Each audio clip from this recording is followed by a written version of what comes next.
Hi everyone, let's take a sip of inspiration together.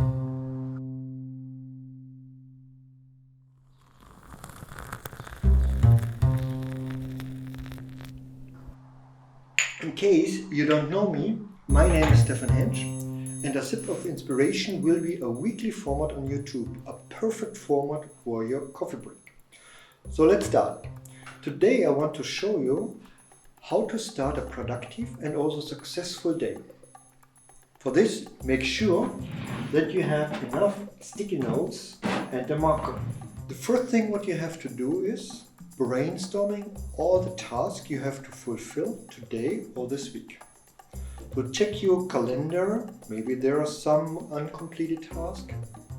Search in your emails, maybe there are also some unfilled tasks, and write every single task on one sticky note.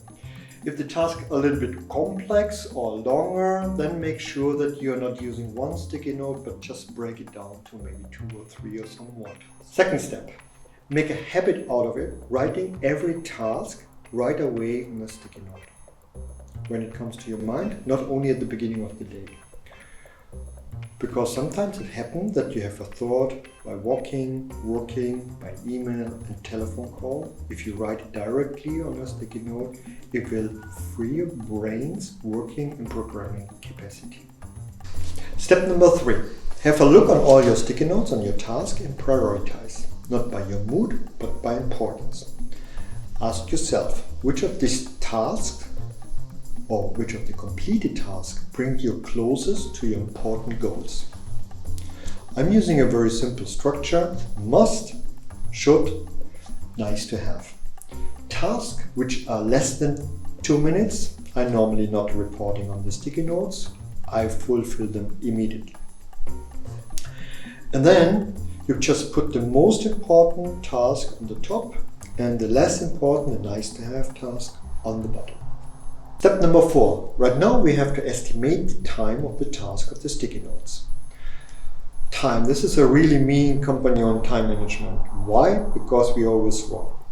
I personally use a strategy, an agile approach, the Fibonacci points.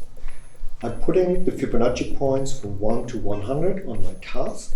As higher the points, more time consuming the task.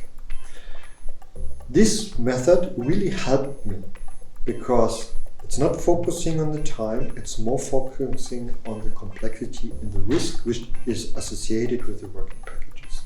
Try it out. Step number 5. Use the taskbar. The taskbar has 3 columns: task plan, task in progress, task done. I think it explains itself, right? So at the beginning of the day, there are only the tasks for today, not for the next week, not for tomorrow, in the first column. Then you start working, you take the first task from the top because of the prioritizing.